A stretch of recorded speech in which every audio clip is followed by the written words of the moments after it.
Yeah, magandang araw mga kasikap. Welcome pong muli sa panibago na naman nating update at nandito tayo ngayon sa may EDSA footbridge mula dito sa Magallanes sa kanan, patawid dito sa kaliwa.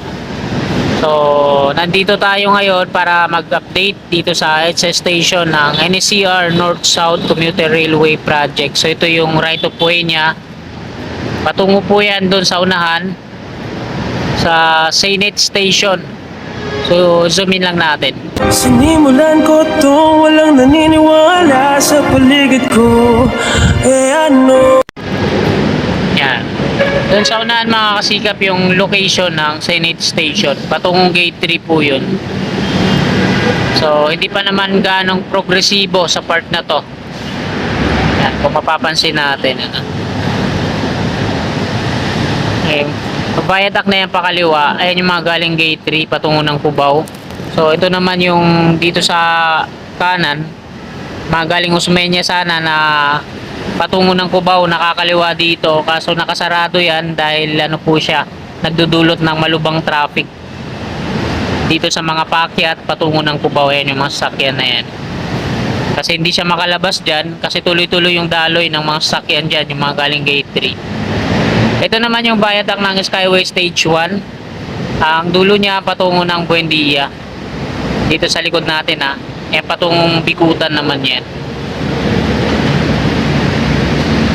Hindi pa ganong progresibo dyan sa may Sainit Station. So, ikot tayo dito sa likod natin. May landscape pa pala dito, no? So ito yung footbridge mga kasikap. Nakapag-park tayo dito sa likod.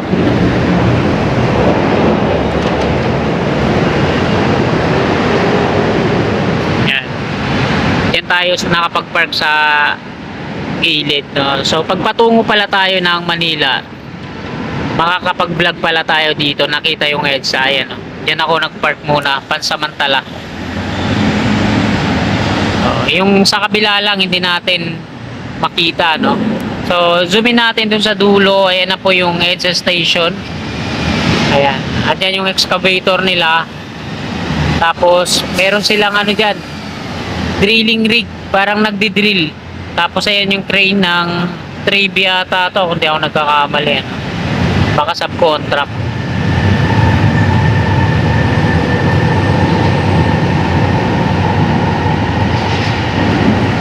So, ayan yung abutment na nakikita natin na nakabalot pa ng lona, no? Mula dyan sa may abutment na yan, patungo dun sa likod sa may footbridge. Puro may mga pierhead na po yun, no? Yung mga columns.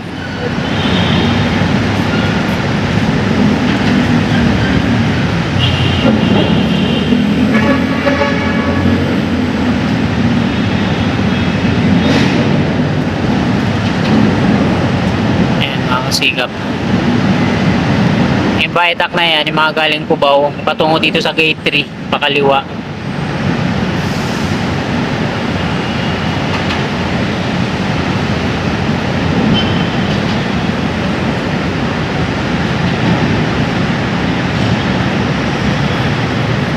Yan. Kunan ulit natin bago tayo umalis. Yung kaganapan ngayon dyan.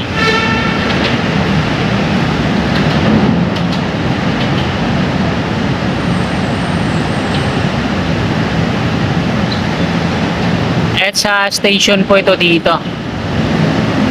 Mula ang phase 3 ay nag-umpisa po yan sa Blooming Treat to Laguna. Yung contract package S01, yung Blooming Treat patungo ng Espanya, no? Tapos Espanya to Paco, ayan naman yung S02. DMCI Asiona yung contractor. Tapos dito naman mula Paco hanggang dito sa EDSA yata, kung di ako nagkakamali, hanggang dito 03A yata to dito. At mula naman dito hanggang Sainit, hanggang Bikutan, ayan yung 03B yata, kung di ako nagkakamali. So i-attach ko na lang dito yung ano sa description, yung article.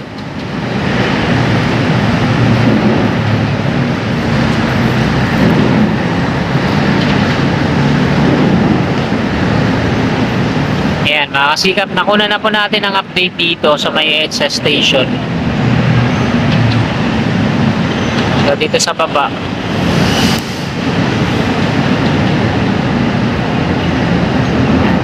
Bali, mumotor naman tayo patungo dun. Pero dito tayo magpo-focus sa kanan. Tingnan natin kung hanggang dun yung mga PR columns. Check natin. Tara, let's go. Mukhang hindi na naayos dito, ano? Itong footbridge na to. Ayan, oh. Daming basura, mabaho. Pero dun sa gilid mga kasika po, may fountain yan. Pati dito sa likod natin may fountain din. Tapos mapanghinga lang dito sa part na to. Mapanghi lang siya dito kasi kahit saan saan na lang umiihi yung mga kababayan nating mga dugyot.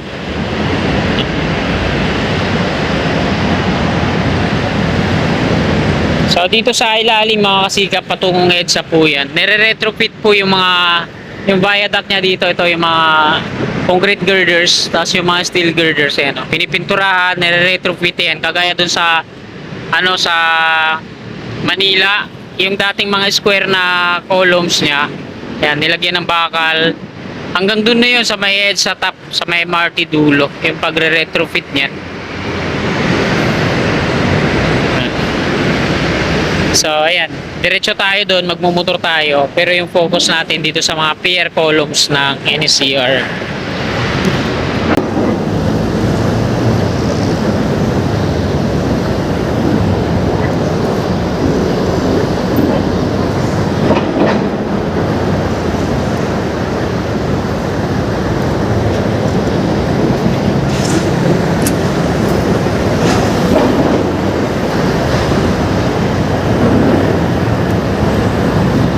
Dito sa kanan natin mga kasikap, ang dami yung mga markings dito sa gilid.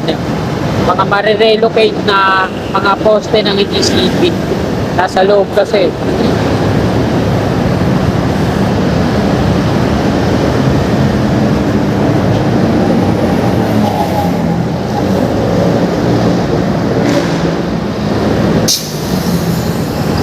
Dito sa kanan natin.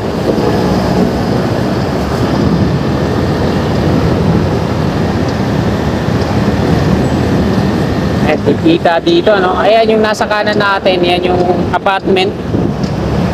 Yung last na dyan, pababa na yan dito yung magiging elevated na viaduct niya. Dito sa kanan natin, mula dito, ayan yung mga columns niya, meron ng mga pier head.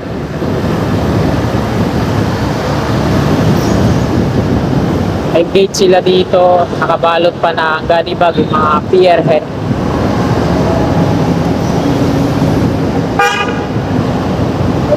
Nakabalot pa ng lona. Ayan. May mga tao po na nakatira dito sa tulay, sa ilalim. Ganun din dito, nakabalot pa ng ganibag yung pier columns na yun. So, tinanggalan na yung pier head niya. May gate din dito.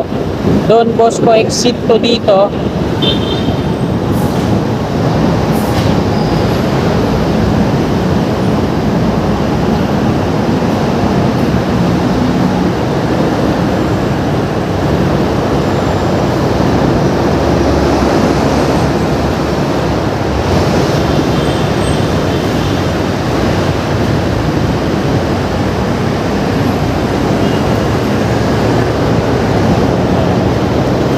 Tayo nagvo-vlog sa footbridge na yan.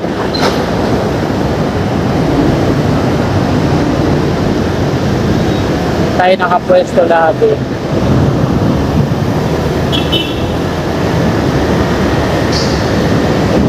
Patungo na to dito sa Buendia. Ito yung tarpaulin nila.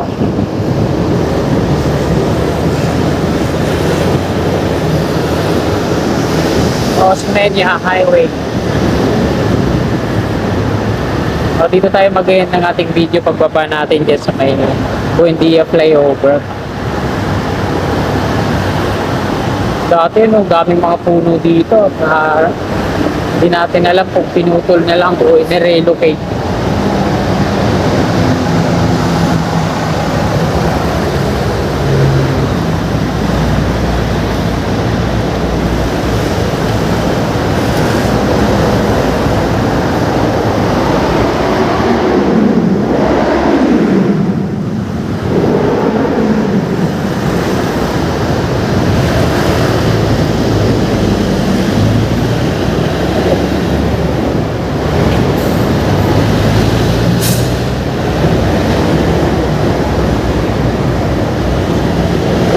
Malas na dito, no?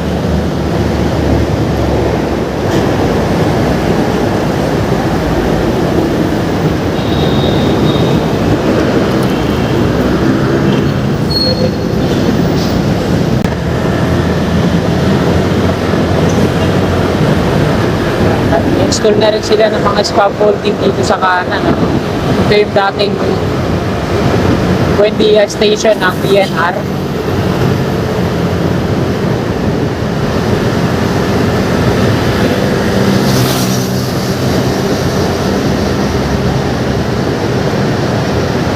Ito yung unang on-ramp off-ramp ng Skyway Stage 1. So hanggang dito lang din yung Skyway Stage 1. At dito din naman ang umpisa ng Skyway Stage 3 patungo Balintawak. Ang on-ramp off-ramp naman ng Skyway Stage 3 dun sa Tawid. Yan, nasa Buendia flyover na tayo. Dito sa kanan natin yan, yung pilera ng stasyon dati. Tapos putol yan eh. Tapos doon din sa kabila. Yung dyan ngayon na nakikita ko, mga steel pipe.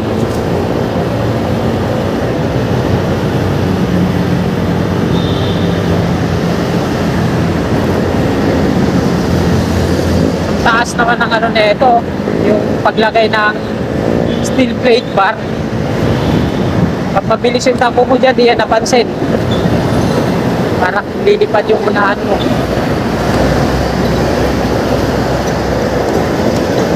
Ito mga kasingkap, dito sa unang on-ramp off-ramp ng Skyway, meron na siyang ano dito, mga pier head. Tapos river cage pa lang yung sunod.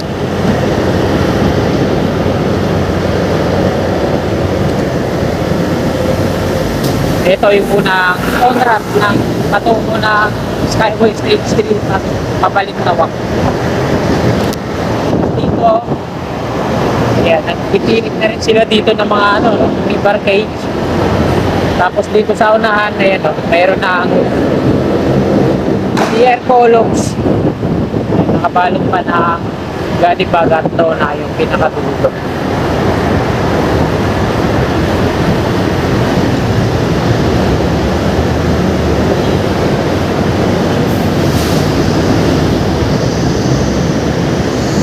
Ito yung dulo ng Makati. Tapos dito, isa na yan ang Manila.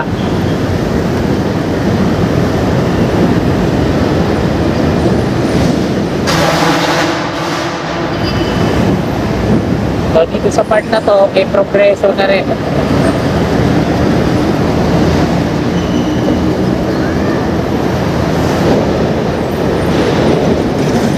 Patungo na yan doon sa may Paco Station. Ito yung tenement sa kanan.